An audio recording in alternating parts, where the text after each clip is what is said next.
Okay, welcome to Pro Mindset Podcast. Today, this is your host, Craig Domann. I've got today a guest who's a former NBA or former professional basketball player, current author, roughly 30 books, podcaster, speaker, entrepreneur, Dre all day. I don't know if that's for your 3-point shot or what, but Dre all day Baldwin. Welcome to Pro Mindset. Well, I appreciate it, Craig. I don't play anymore, so we can just say it's from my 3-point shot. So you got to take our word for it. Well, usually all day on the basketball court has a meaning. What does all day mean to you? Well, I didn't create it necessarily for basketball. I was playing when I created it, but it was really just based on me trying to come up with a catchy name because DreBaldwin.com doesn't sound that catchy, so I needed something that was a little bit more catchy. And I just read a book that was literally about how to come up with a name or a slogan or a tag that is more original and something that sticks. So Dre all day, just found something that rhymed, the alliteration. So that's actually where it came from. But then it also fit what I was doing because even at that point, this is about 2007, Craig, I was already putting content out more consistently than the average person. And I stepped it up a little bit since then. Absolutely. Okay, so when I was on the basketball court, when I was all day, it was when I was streaking at the three. Okay. And after an ACL, a couple meniscus surgeries, I've hung up my basketball game, but that's what all day meant for me. Okay, how old were you when that happened? Or where in your career? 45. I played till I was 45, and I had ice packs on every part of my body, knees, ankles, wrists, hands, fingers, everything. You got a good amount out of yourself by 45. At least it didn't happen at like 25. That would have been a tragedy.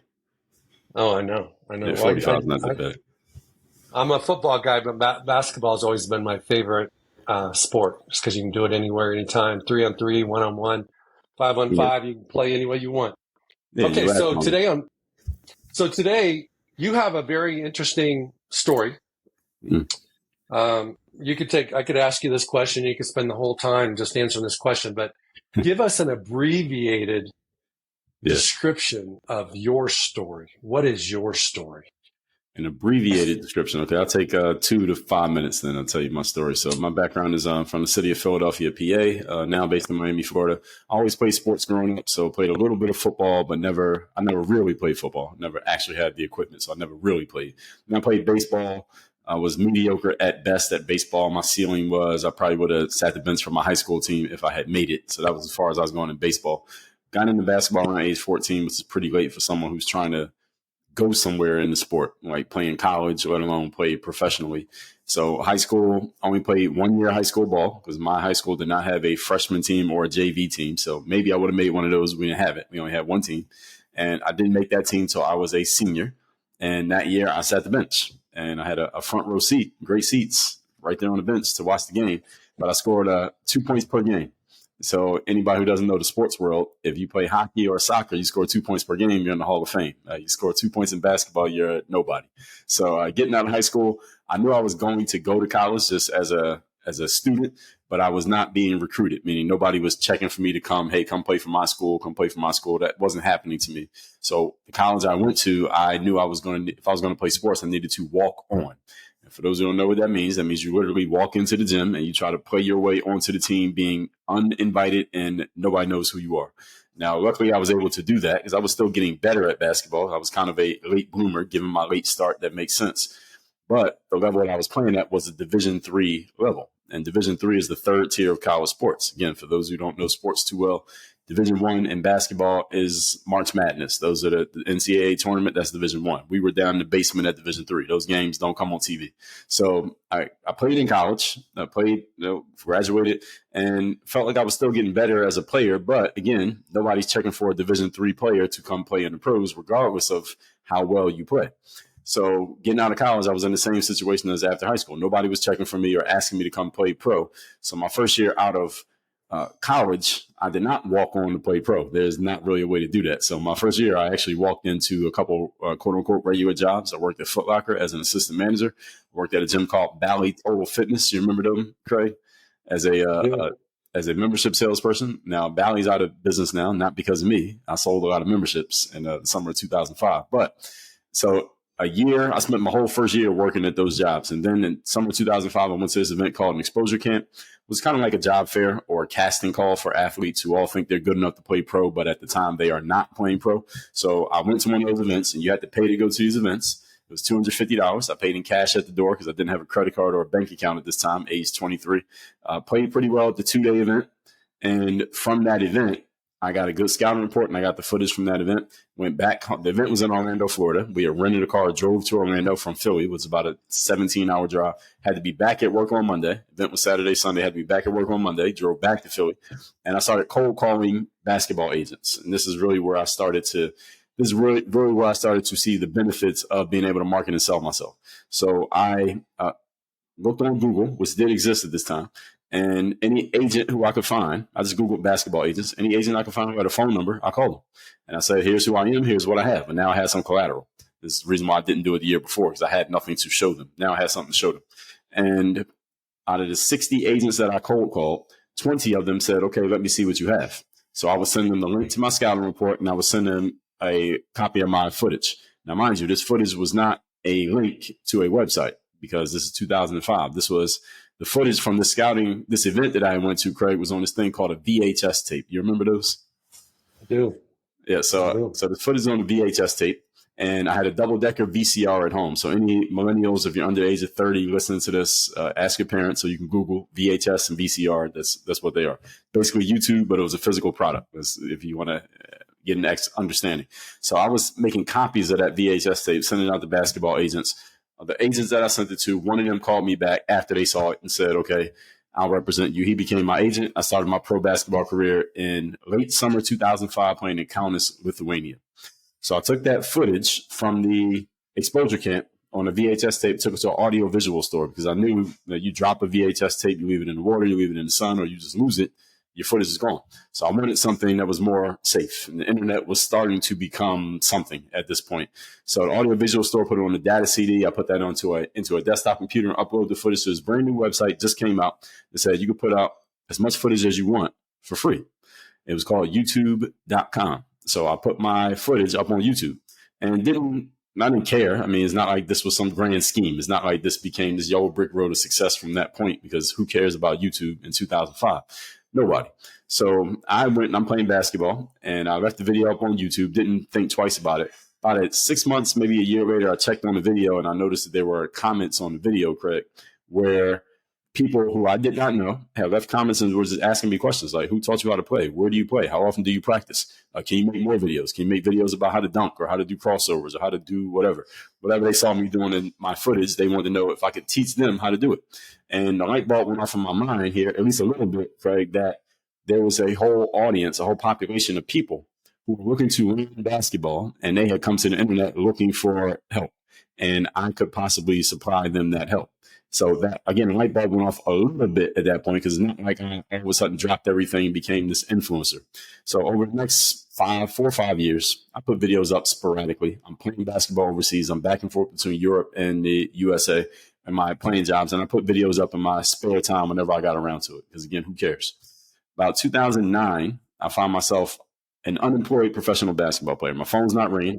I played in a few places. Phone's not ringing.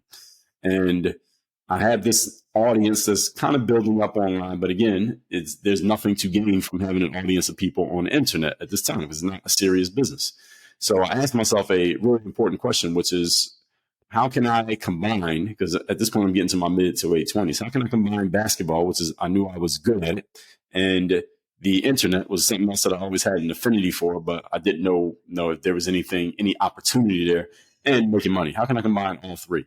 Now, this seems like a very simple question today. If you listen to this in 2024, it's a very simple question. But back then, it was a very complex question, because there was no easy, clear answer to the question.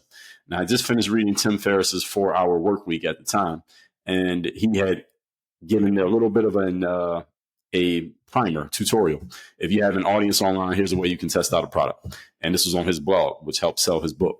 And I did it. I followed it, and I created my first product. So $4.99 training programs for basketball players. It was just 2 of them, one for shooting, one for dribbling.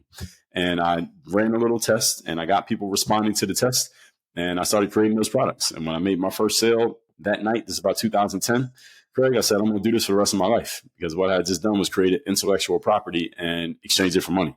And I said, I knew I can't play basketball forever. So whether the phone rings again or not, eventually this ends. So what else will I be able to do? And I just taken an idea from my head, turned it into something real, put a price tag on it, and exchanged it for money. I said, I could do that forever because I got plenty of ideas. And as long as I can articulate, then I'll be able to make money from the things that I know. And again, I didn't even know intellectual property was a thing at the time, but that's exactly what I had done.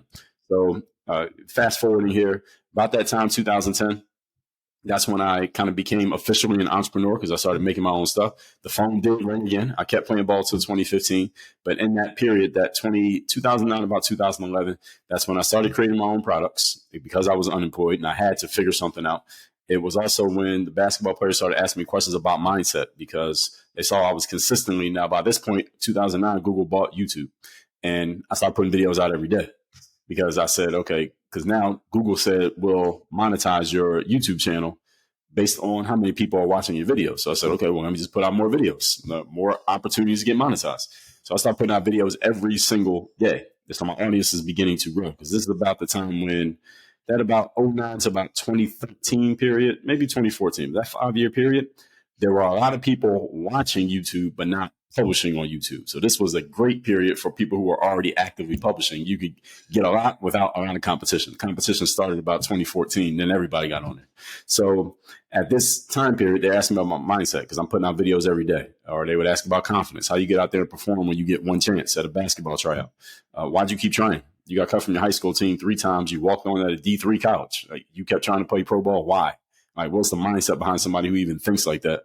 Or they would ask how you get started, because some of them said, I want to play pro ball, Dre, or I want to walk on in college. I didn't even play in high school, but I want to walk on. How do I do it? Or I want to get known on the internet, because now getting known on the internet became a career aspiration. It wasn't just something you did on the side. Now you got kids, they don't want to be firefighters or police officers. They want to be YouTubers, right? So they want to know, how do I get started? So I started talking about discipline, confidence, mental toughness, personal initiative. That became the foundation of what Work on Your Game was and is still to this day about. And there's also writing books. I started writing books at this time. And fast forwarding in by 2015, by the time I stopped playing ball, I already knew what I was going to do. I was going to drop basketball, and I'm going to take this mindset stuff I'm doing. I'm going to take these books that I'm writing. I'm going to take these courses I'm creating and this whole framework that I've created around mindset, and I'm going to give it to everybody, because people who didn't play ball were starting to come into my audience. So they said, well, look, I don't play ball, Dre, but that discipline stuff, that confidence stuff, that mental toughness, everybody needs that.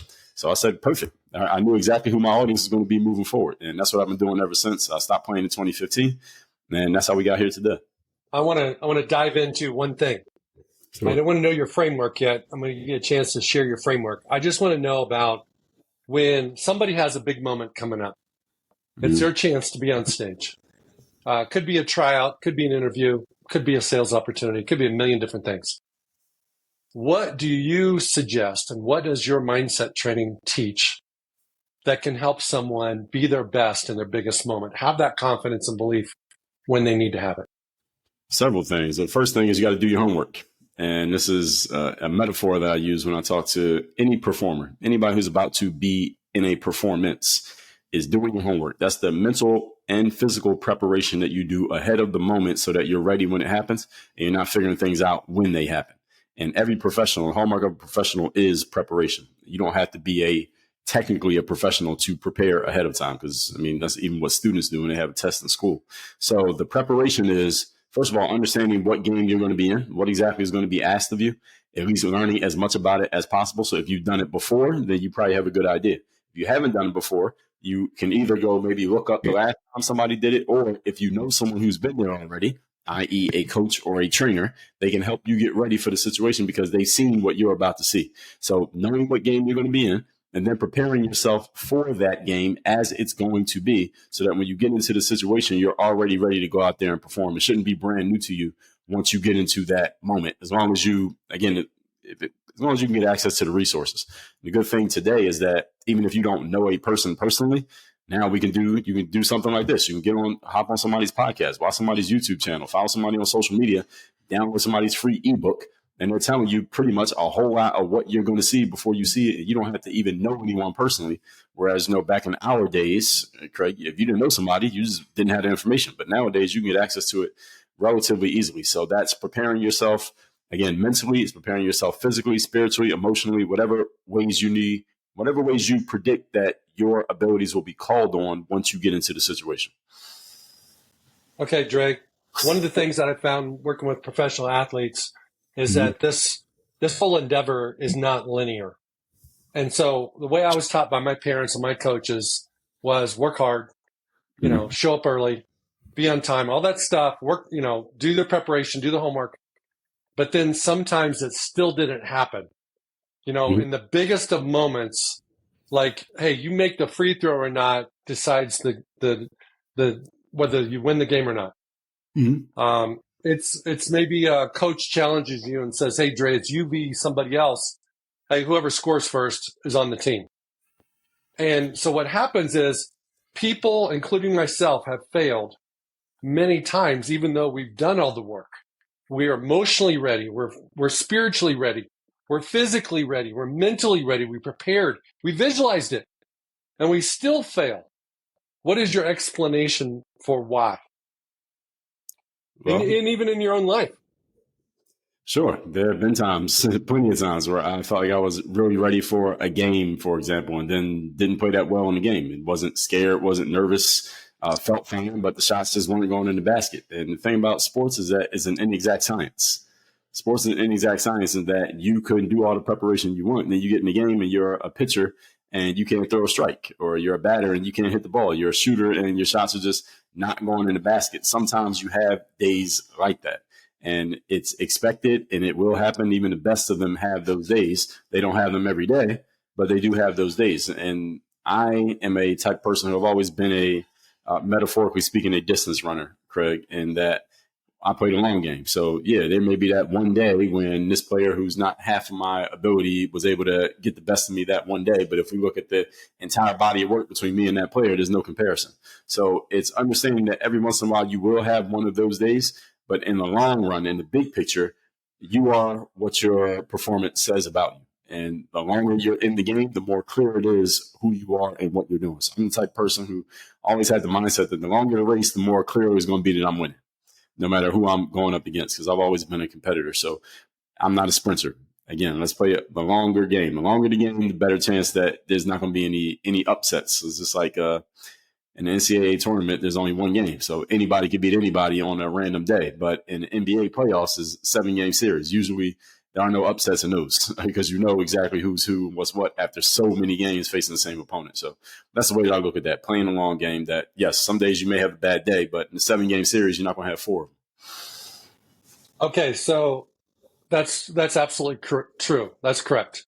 Mm-hmm. But let's pretend it's the 7th game of that 7-game series.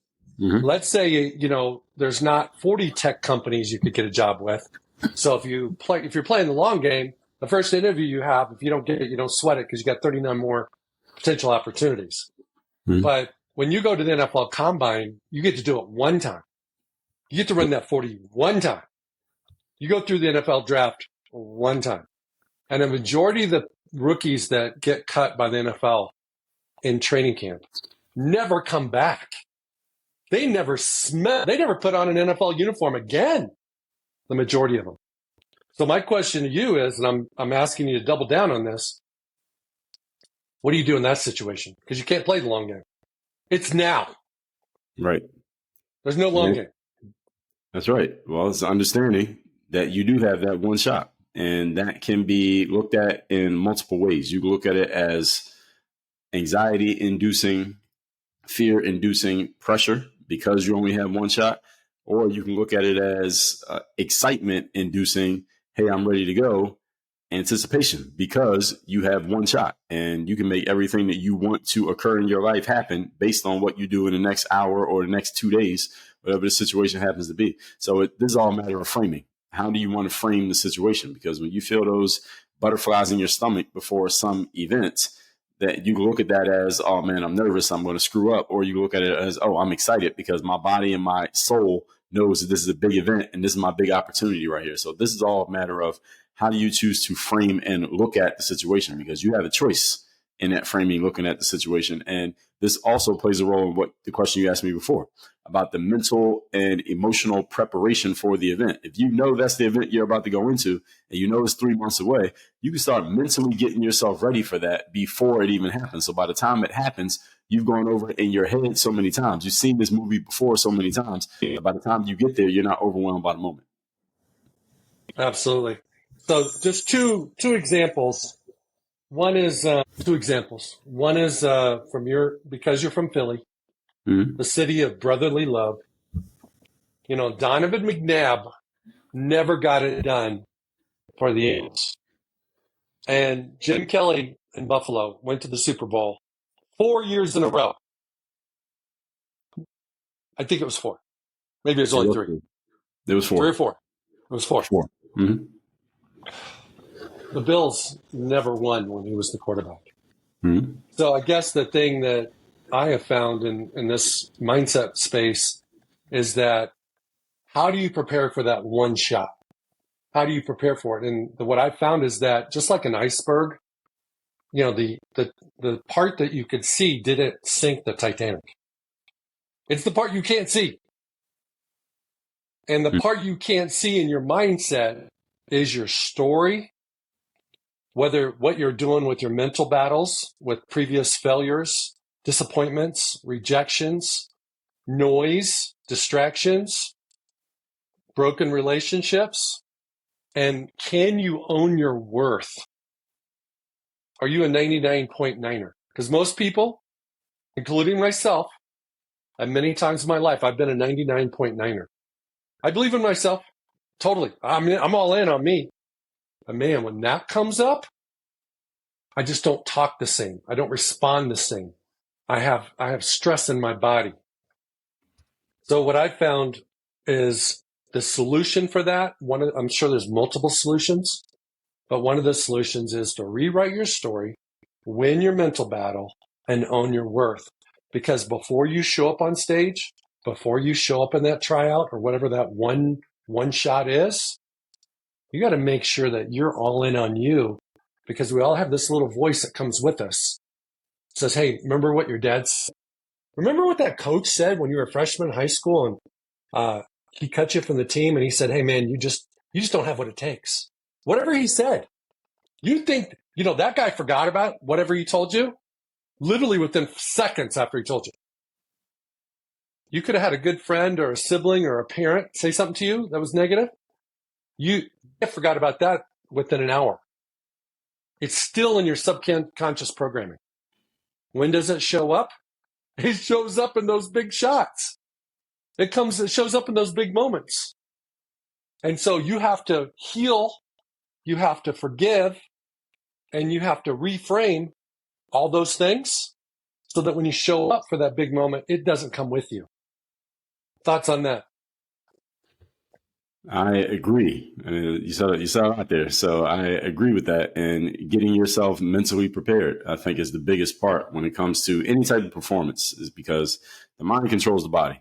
And what we're doing mentally, how we get ourselves mentally unlocks or locks up, prevents access to whatever we are capable of physically. So the more mentally ready you are for any situation, the more likely and the more you can depend on your body to follow suit and do what you needed to do when it gets into that moment, especially if you already done the homework and you prepared yourself ahead of time. Absolutely. Okay. Share with us, share with our audience, share with me your mindset framework. Sure. So it's based on, again, the questions I was being asked by the audience. They say, what keeps you coming to the gym every day to work out? And I started talking about discipline, which is showing up every single day to do the work. They would ask, how do you get the mindset to perform when you only get maybe one opportunity, like we've been talking about here? From there came confidence, the willingness and ability to put yourself out there boldly and authentically. And I was asked, well, all these setbacks that you faced, or the times where it wasn't even a setback, you were just back, or nothing was happening and it didn't look like anything was going to happen. What kept you going? What kept you showing up? What kept you feeling confident about yourself, even though the reality in front of you was saying something completely different than what your mind was saying? That result of that question was mental toughness. Your willingness to remain disciplined and remain confident, despite the fact that the success you've expected has yet to occur. And then the last one was, how do you get started? How do you get started with any of this stuff, whatever it may be? Anything that someone saw me doing that they want to do, but they hadn't started yet. How do you get started? How do I begin with this? Because a lot of people get stuck in just thinking about it, analysis paralysis by paralysis, as we said. And I started talking personal initiative. Your willingness to go be a go-getter and make things happen instead of waiting for things to happen. So discipline, confidence, mental toughness, personal initiative, that became the foundation of everything that I talked about. That's awesome. One of the things that I've noticed is that there's confidence killers. Mm-hmm. And if you got to be aware of the confidence killers. And the biggest one is comparison. And it's not just comparison to other people. It's comparison to what you were thinking was going to happen. And how many times in a basketball game you have 12 points going into halftime and you're hoping to get 40 in the game and you're not quite on par, not on pace. Mm-hmm. So it's like, I think one of the things you have to be mindful of is, what are the things out there that can kill your confidence? And then after you have awareness of them, most of the time they go away just by awareness. Mm-hmm. Okay. As an author of 30 plus books, what is your favorite book and what is the message? Favorite of mine or favorite of somebody else's? Favorite of yours. And what is your message? Of mine, I'll probably go with my first book. I'll go my first and my last of my favorite books. So the first one was my book, Buy a Game. It's the only book of mine that's a narrative, and it's just me telling the story of my basketball career from when I first started up through college. That's when I wrote. So it was up through my college years. And the reason and the message of the book is really just telling people, again, how I came up, how I got to the position I was at. And I wrote that book specifically for my audience of basketball skill seekers who were watching me on YouTube at the time. That's really who I wrote that book for. And I gave it away for free when it first came out. Still give it away for free to this day. And the message of the book, even though it didn't say this in the book, but the message of the book is just to go out there and, first of all, know what game you're in, get yourself some game. Buy a game is just a euphemism that became work on your game. And buy yourself some game and get out there and perform. And you got to go out there and make your opportunities happen instead of waiting for it. I hope that's the message people got from that book, even though it was not stated explicitly. On my other books, I'm more explicit as far as what the message is. Okay. And then what was the last book's title again? Last book is called The Third Day. So you can see it right over my head right here. The decision that separates the pros from the amateurs. So that book is all about how do you show up and give your best effort when you least feel like it. That's what that book is about. And how do you do that? That's a great question. Well, you got to have a structure. And so showing up when you don't feel like showing up is a discipline in and of itself.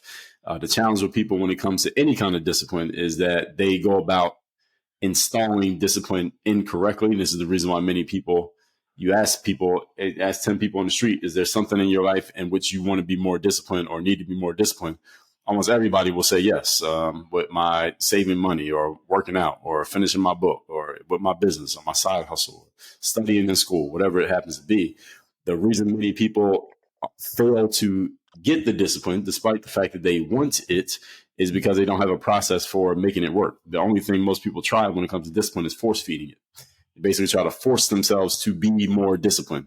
And that does not work, not for an extended period of time. Now, you can make yourself more disciplined for the next 15 minutes, maybe for the next day or two. You go to a conference, maybe you'll feel it for a week, but it's not going to last forever. And what makes discipline is structure. Discipline is a byproduct of structure. So when you put the right structures in place, then you will become disciplined by simply following the structure. So the key to showing up when you least feel like is putting a structure in place that makes it a lot easier for you to do that. And one of the ways to do that is by making it a habit, because the law of inertia states an object in motion shall remain in motion. So acted upon by an outside force. So if you can create the habit and the consistency of, this is what I do every single day. Let's say, for example, getting up and going to the gym and working out, or turning on my microphone and recording my show, or opening up my word processing document and writing 500 words for the book that I want to put out.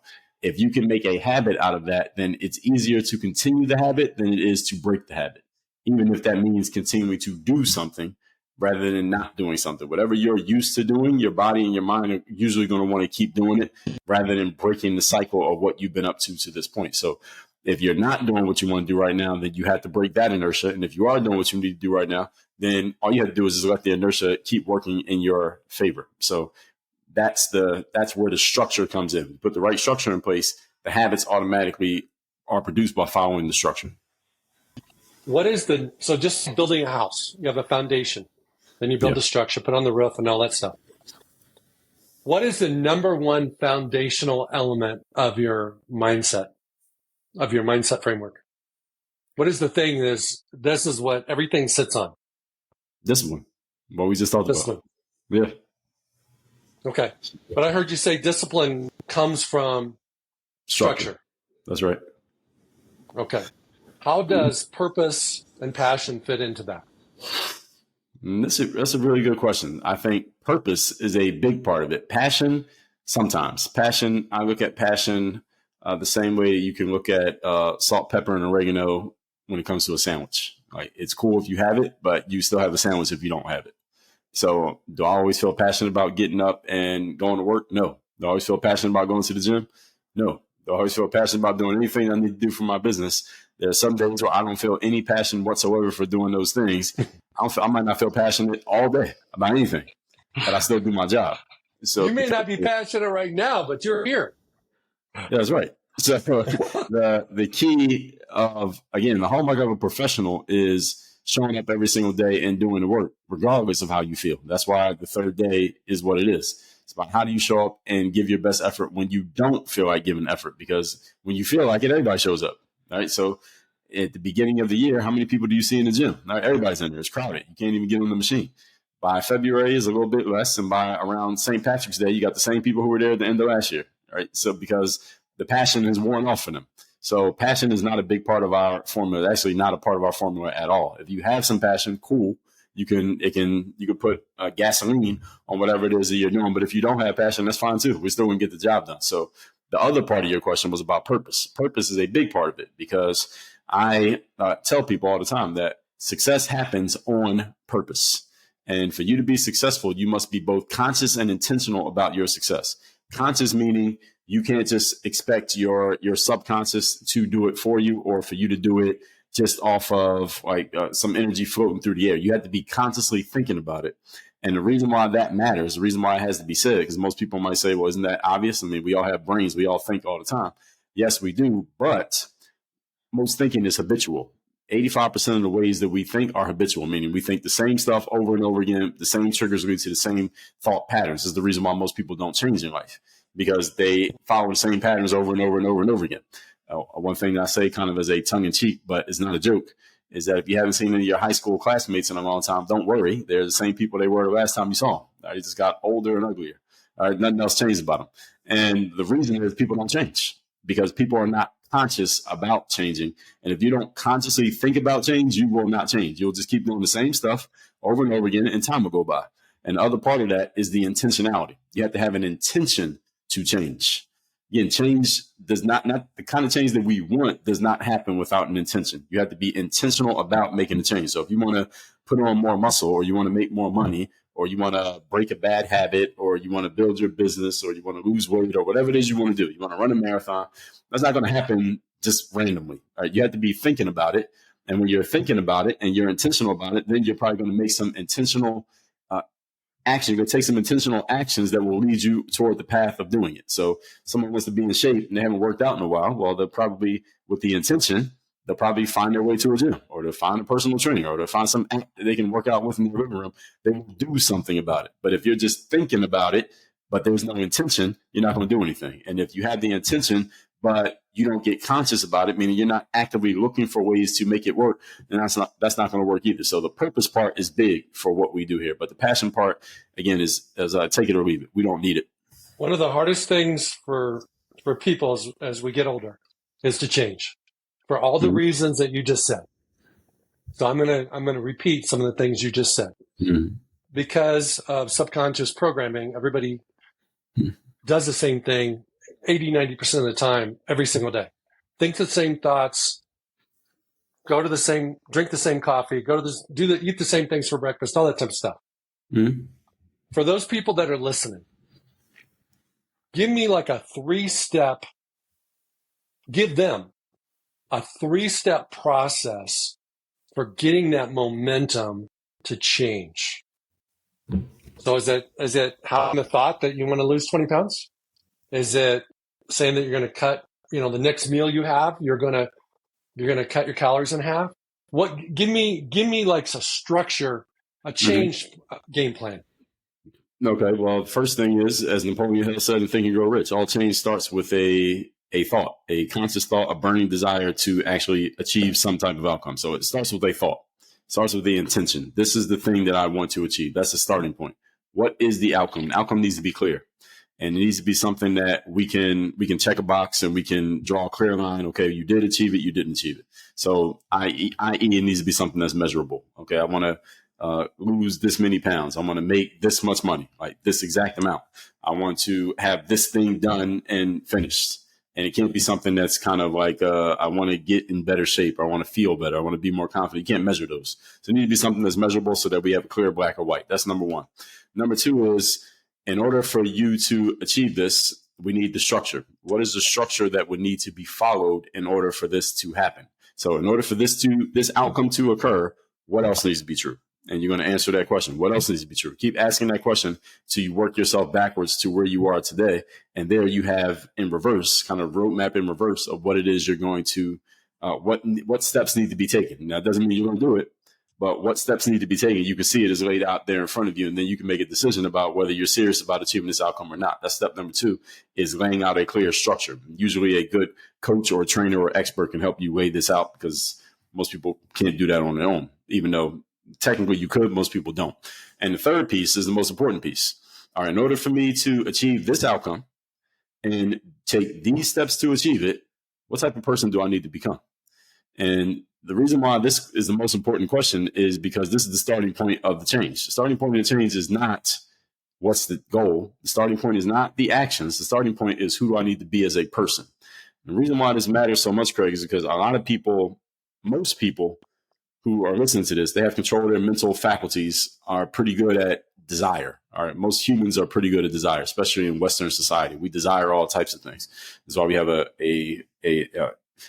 culture of consumerism, because we all desire stuff, right? And we go get it. So that part's not hard. That's the having part. What I want to have. Now, most people, though, they understand that you can't get something for nothing. So you have to do something. Okay. So what I have to do in order to achieve that, I want to get this house. I want to get this car. I want to get these muscles. I want to get this girl or this guy or this relationship or these fans. What do I need to do in order to make that happen?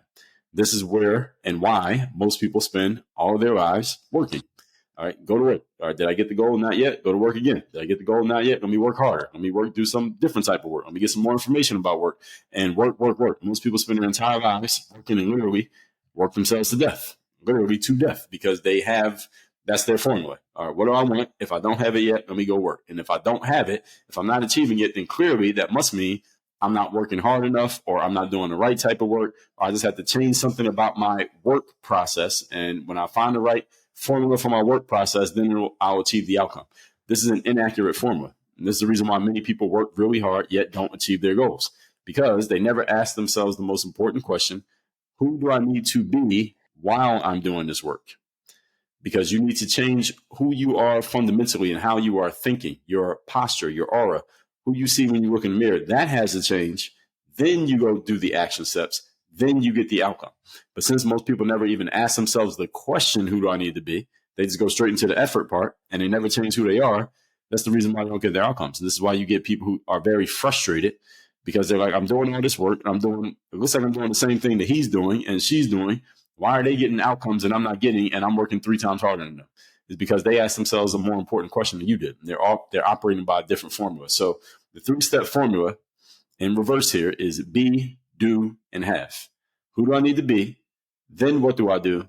Then I achieve the outcome. But it has to be done in that order, and all 3 steps must be executed. I love that. In my Pro Mindset model, the third one, which is the most important one, is your story. Yeah. And you cannot outperform your story. That's right. You can't make decisions inconsistent with your story. Mm-hmm. You cannot achieve a dream that is not consistent with your story. Mm-hmm. So do you upgrade your dream, or do you upgrade your story? You change your story. And when you change your story, everything else changes. Everything else reflects from that. So it's the beingness. It's the beingness. It's your identity code. Mm-hmm. And so when you meet somebody from high school and they go, Dre, you're not the same guy you were. That's a compliment, because that tells me you've changed, right? That's right. And so as you go through life, you got to keep upgrading your story so that you can have a different life as opposed to living the same old story. So that's right. Does that make sense? Of course. We're saying the same thing, just different words. That's right. Okay. Let's say, for example, you have a client, you have a friend, you have somebody in your audience, you have a caller, anybody on the street that says, hey, I'm in a rut. I'm stuck. Mm-hmm. Sometimes the same formula will help you get out of a rut. Is there anything else someone out there could do if they just are in a funk? You know, they're shooting air balls, okay? And they're out there shooting 500 balls a day, but man, when they get in the gym and it's game time and we're playing for real, they're shooting air balls. How do you get unstuck? How do you get out of the rut? Well, the most important thing to get out of a rut is, as they say, you catch yourself in a hole, stop digging. So number one thing is you got to stop doing the same things you've been doing. So whatever you've been doing that has gotten you to this point, some part of that process we probably need to change or at least test out.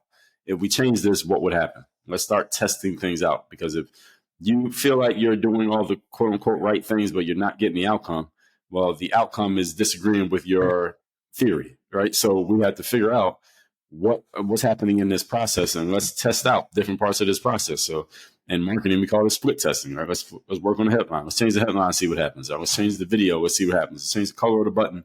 Let's see what happens. Let's change the placement of the order form. Let's see what happens. So we have to split test and figure out what is actually causing the issue. If there's an issue with your body physically, then doctors may have you do, a nutritionist might have you do an elimination diet. Okay, let's eliminate one food that you always eat and let's see what happens. All right, let's put that back in, eliminate a different food. And we got to isolate the variable, basically. So our goal is to figure out how can we isolate the one variable that is causing the issue. And once you figure that out, then we can make the changes. The challenge with this is, Craig, that a lot of people don't want to go through the process of actually isolating the variable, because this takes work. It takes consciousness. It takes intentionality. And depending on how fast you want to move, this could take a little bit of time. But we have to deconstruct every single thing that you're doing so we can find out what's actually causing the issue, because we can't guess. We don't want to guess as to what's causing the issue. If you have an educated guess, we can test that first. But we do have to guess, and we have to follow a scientific method, for lack of a better term. But we have to isolate the variable and find out what the actual issue is, because it might be one thing, it might be 10 things. Okay, I love that. Basically, you have to go through an inspection process to kind of check out what's going on, what's not working, what's working. Let's say you're in the zone, and you can close your eyes on the basketball court and the ball goes in, and the basket looks like it's gigantic. And it's like, you know what? When you're off balance and you make arguably a bad shot, it banks in off the board. You weren't aiming for the backboard, but it just banks in. You're making everything. You're playing free. You're playing confidently. You're in the zone. How do you stay in it? Well, Coach calls a timeout. It's halftime. And your boys are like, dude, you made like 4 in a row. How do you stay in it? Well, the thing about being in the zone is that you don't think about it. So you don't need to do anything to stay in the zone. What you need to do is whatever you've been doing up to that point to stay. You just want to stay in that space. And the zone is also known as the flow state outside of sports, where you're not thinking. You're just doing without doing. And that's really the space that we all want to get into, to where we're just doing things and it feels effortless. We don't really feel anything. It even looks effortless what we're doing. And the only thing that can break that is us letting our clumsy conscious minds get in the way, because usually when you're in a zone or a flow state, that's where your subconscious mind has taken over. And the subconscious mind is a much higher state of consciousness than the conscious mind. And the conscious mind is a lot slower than the subconscious mind, even though the conscious mind is pretty fast, relatively speaking, is slower than the subconscious. So we want to keep the conscious mind away. Don't even have any conscious thoughts. Just do without doing as you've been doing up to that point. The less thinking you're doing, the more easy it is. So that's how you stay in the zone. But when you're in the zone, there's no such thing as how to stay in the zone. It's the only thing that can happen is you break the zone, because once you start thinking about it, the zone's broken. Well, you don't think about it until your teammates tell you how great you're doing. Right, but you can get into a certain state to where even when they're saying that, it kind of doesn't, you don't allow it to consciously register. You don't consciously think about what they're saying. You're kind of, they're there, you're acknowledging them, but you're not really engaging with them consciously. Well, I call that the performance bubble. When you're in your performance bubble, you can keep it out. Mm-hmm. If you don't have a performance bubble, whatever comes in is going to come in. You have no control over what comes in, right? Exactly. That's right. The other thing I would say is that a lot of athletes talk about the idea that the game's slowing down. You know, that a receiver made an unbelievable catch. Let's say it's OBJ or somebody like that. He's like, oh, yeah, I saw it in slow motion. That's when they're in their subconscious, right? Because the conscious, it's like it happened quick. But in their subconscious, it's slower because their mind is faster. That's right. 100%. No, it's 100% on that. And it's two different experiences of how we experience time, right? There's the literal time, like 24 hours for me is 24 hours for you. But then there's the relative time. And the faster we can process things and the faster we can get things done, we experience life it seems like it's moving slower for us because we're moving faster, or we're moving forward faster, or we're processing faster, or subconsciously in the flow state, we slow things down. It feels like it's moving slower, but it's actually moving very fast. But for us, it feels slow because we're moving at a relative pace that's much faster than everybody else, mentally or physically. Well, one of the things that's always been interesting to me is when you're having a good time, time flies. And when you're clock watching, let's say you're on a job that you really don't like, time just is like a turtle, like a tortoise. It goes very slow. And that's about the relative. So when I check out at the grocery store, I ask the guy, hey, when you getting off? Oh, man, I've been watching my watch. I got another hour. It's like, it's been a long day. Because in a perfect world, you'd probably rather be doing something else. Not in all cases, but in some cases. So, okay. You kids? Do you have children? Do you have kids? I have one son. He's 15 months. 15 months. Okay, so let's fast forward, and I hope it goes slow. But let's fast forward. Let's fast forward 15 years. Okay. And he's 16 years old. Let's even go to 14. And let's say that's the age for a freshman in high school. And he wants to play basketball like Dad did. What coaching points, what mindset pointers are you going to give your son roughly in 2037 when he's a freshman in high school so that he can maximize his opportunity? Well, he's already going to have everything we talked about here because I have been teaching it to him for the last 15 years. But as far as the mindset pieces, he's going to have it all. I'm going to have been installing this in him, whether he ever picks up a ball or not. So it's that discipline, showing up every day, believing in yourself and putting yourself out there, dealing with the inevitable setbacks and not waiting for an opportunity, but going and making it. Again, you need that even if you never play a sport. So he's going to have all of that in place. And when it comes to basketball specifically, as long as I'm physically able, I'll be able to take him out there and at least teach him. He's going to be doing most of the work, but I'm going to teach him how to actually get on the court and play and know what to do. So he's going to have basically downloaded my entire mindset into his system by that point. As soon as he's old enough to talk. Okay, so let's assume that you do a wonderful job of training and coaching and mentoring your son.